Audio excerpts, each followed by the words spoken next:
Зөвхөн нэрийг чинь сонсоход шүлэг мэт сонсогддог. Би чамд тийм л хайртай.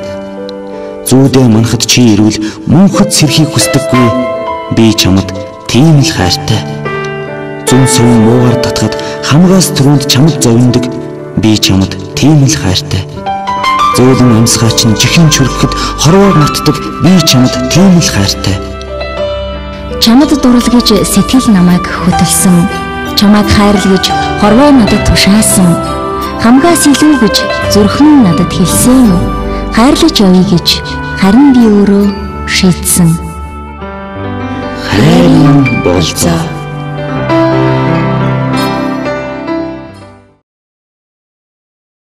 За юуны мөн үзэг чаландаа өөрсдөө танилцуулахгүй юу? За намайг буян шиг гэдэг. Манай гэр бүлийн хамт байна.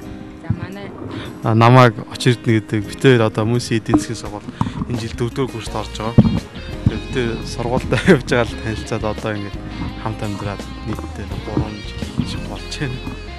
За бас бүр анх яаж танилцчихсэн нэг нь та дөрөнд бас хэллээ шүү дээ. Сургуульд явж байгаа танилцсан гэсэн. Тэгвэл хайр технэрийг анх харахад тийм ээ тэр үеийнхээ бас сэтгэлээс хуваалцахгүй юу? Хэрхэн яаж харсан бэ? Бид хоёр хөгжилтэй танилцсан. Бид нөгөө нэг анх лекцэн дээр танилцсан байхгүй. Тэгэл тэрнээс хойш одоо нөгөө нэг хүмүүсийг хвчлэл тэгэл мессежээс бичээл тэгэл танилцсан. Тэгээд анх хараад бүр бас сайн болоогүй. Тэгэл бид хоёр явандаа нэг нэгэндээ тасаал тэгэл үлгээл одоо ингээл сайн амьдэрж байна. Хань тэгвэл үерхий гэдэг саналыг анх яаж тавьжсэн бэ? анх яг нөгөө бид хоёр ч нөгөө 10 сард яг анх танилцсан.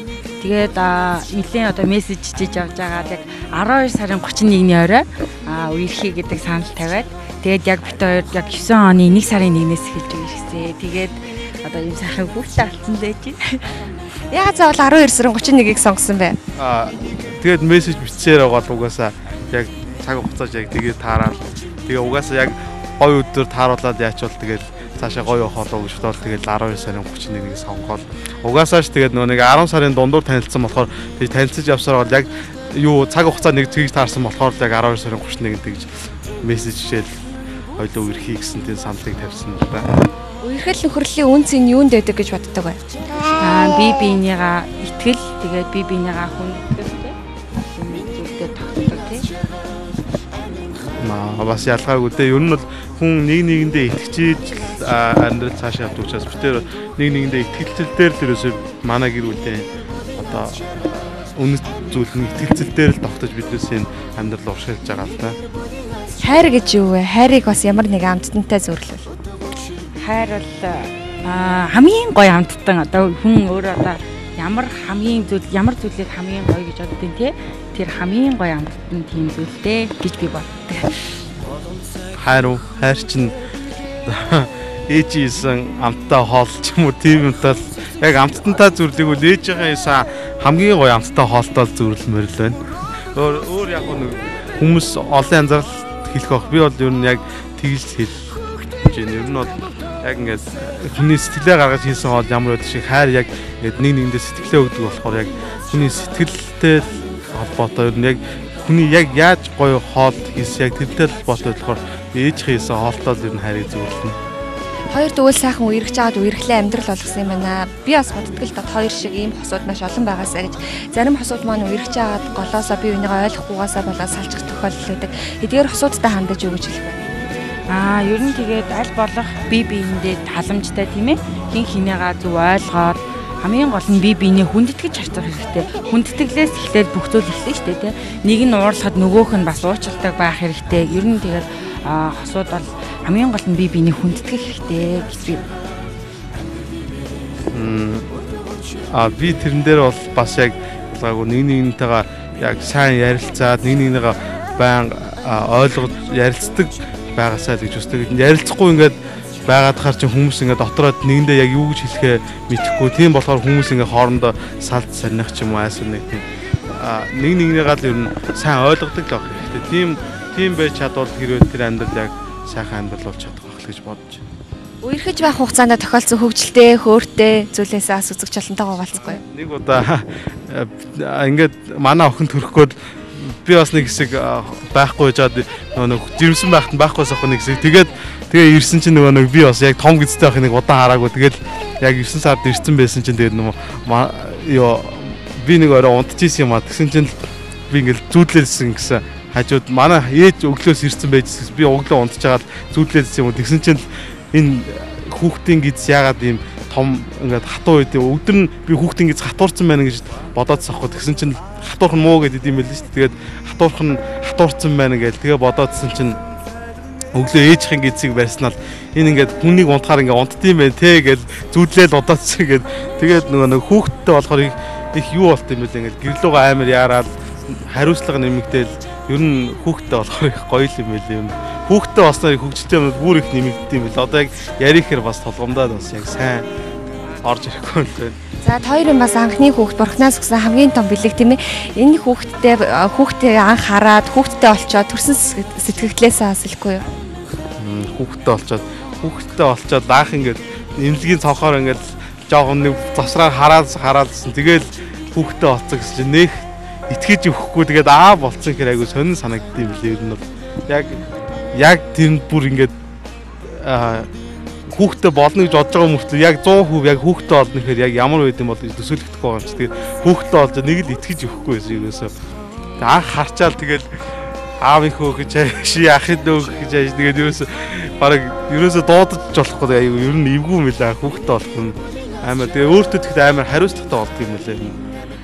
Аав хүн бол тэгээ бид нар нөгөө нэг хоёулаа оюутан болохоор тэгээд их эвгүй байсан л да ихний сэтгэл ингээд ээж олчлаа гэж бодоод хүмүүс тэгээд нөгөө ангийнхнаасаа би хамгийн түрүүнд ээж олсон байхгүй. Тэгээд хүмүүс ээж олох ямар байна гэдээ айгүй их асуугаад ер нь тийм айгүй сонир мэдрэмж төрдөм байлээ яг ээж олоод.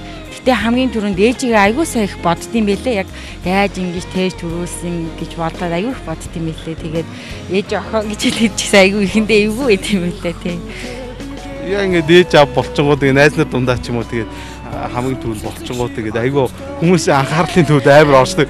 Яс төрснөө гэж өдөр болгон сонгол дээр очиход хүмүүс яс төрснөө гэж яг маргааш төрөх байхаа гэдэг ер нь амар эвгүй байг өдөр болгон хүмүүс асууж байгаа чи яаж нь яс төрснөө гэж хүүхэд томоо гэж байнга асуухаар бас гоё юм байлээ. За хоёр тэгвэл сургуулаасаа төрсөн хосон байх шүү дээ. Тэгвэл бас хоёрыг үерхэд яваад тэгээд үерхлээ амьдрал олгоход ангийнх нь болон сургуулийнх нь яаж хүлээж авч ирсэн бэ? Ер нь бүгдээрээ таатай байсан. Манай сургуулиас ер нь бол бараг анхны асуудлын бараг нэгт байсан. Тэгээд яг тэрнээс тэр 2008 онд анх хэлсэж орсон юм уу эдийн засагт. Тэгээд тэр эсэлтээс хамгийн одоо анхны хосууд нь бол битээрээс яг нөө сургуулаасаа болсон нь.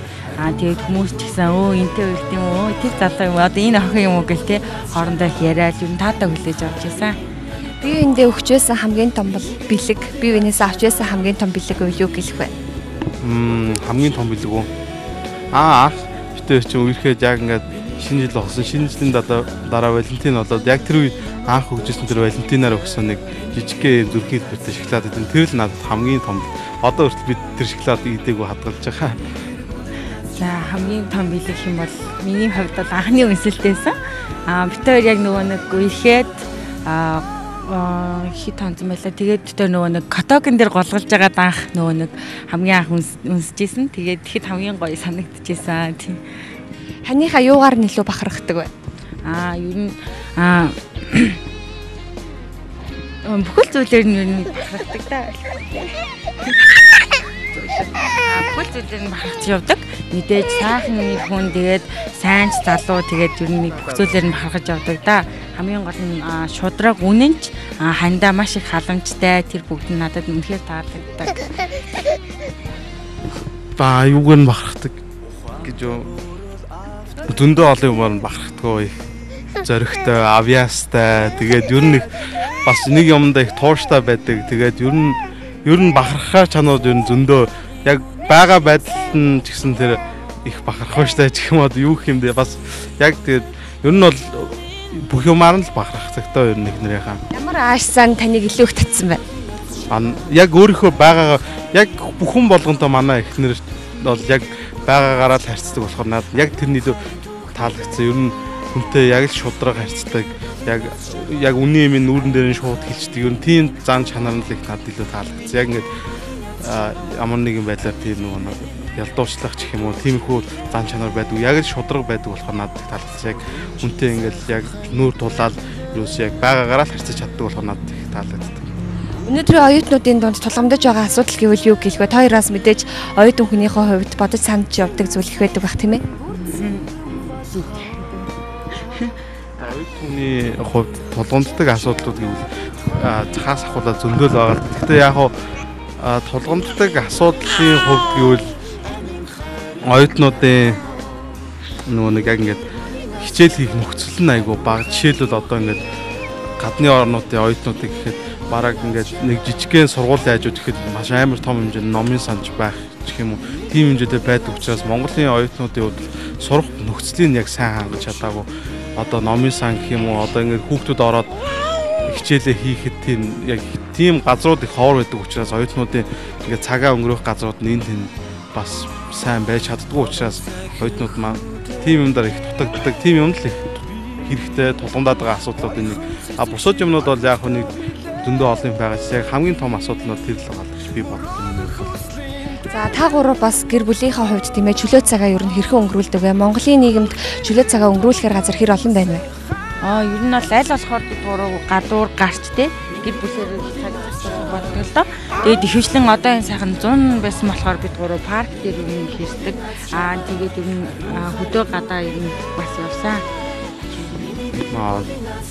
Хүүхдтэйгээ цагийг одоо энэ 100 их сайхан л өнгөрөөлөө ингээд ийшээ боломж гараад салхинд гараад тэгээд агаар салхинд гарахыг хичээгээл гадаа мадаа гараад манай охин өглөө их сэрдэг болохоор битээр өглөө болох гадуур гараад явтыг тэгэл ер нь цагийг бол энэ 100 их завгүй өнгөрсөн. Тэгээд ер нь бол цагийг бол аль болох гэр бүлтэйгээ байхыг хичээдэг гадуур агаар салхинд гарах жишээ нь тэгэл хаяа нэг кино мэн үзэх тийм байдлаар цагийг өнгөрөөдөг юм бол Үргэлж хамтдаа байдаг ч гэсэн бие биендээ хэлж чаддгүй гэж бас өгдөг шүү дээ. Тэгвэл хоёр одоо энэ завшааныг ашиглаа бие биендээ чин сэтгэлийнхаа үгийг хэлэхгүй юу?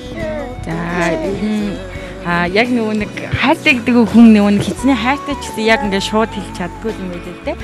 Тэгээд яг найртай хайртай шүү л гэж хэлээ да. Би ч ялгаагүй битээр ерөөсөө нэгнийгээ хайраа мараа ч юм уу тийм маягаар ерөөсөө дууддаггүй нэрээр л дууддаг. Тийм болохоор тэгээд баян хэлдгүүчсэн энэ завшааны ташуундуулаад хайртай шүү л гэж хэлээ. За хоёр Монголын залуу хосуудын Монголын аз жаргалтай хосуудын тоог тийм ээ нэгээр нэмсэн төлөөлөл болсон залуу хосууд учраас нийт телевиз үзэн сууж байгаа хосуудтай зориулаад нэгэн сайхан аядууг хамттаад болохгүй. Хос залуус гэдэг аз жаргалтай хоёлаа бүхнээс дутахгүй хайрт минь хоёр бинэ гэсэн сэтгэл байхад хорвоо дамрах жаргалтай. За бидний урилгыг хүлээн авсан та хоёрт амьдралд наад жаргал сайн сайхан бүхний хүсэн өрөө өнөр өтгөн Монголын гэр бүлийн тог нэгээр нэмсэн маш сайхан гэр бүл болоорой. За баярлаа. Танай нэвтрүүлгийн хамтлаганд ч гэсэн баярлаа. Миний гэр бүлийн наад жаргал амьдралын минь өдөөж билээ. Өдөржин сайхан хантай билээ би Үрдийн итгэлт амьдралтай билээ би Тэнүүн сайхан нь бүрдсэн юм болохоор Тэнгэрийн өр жаргаж яв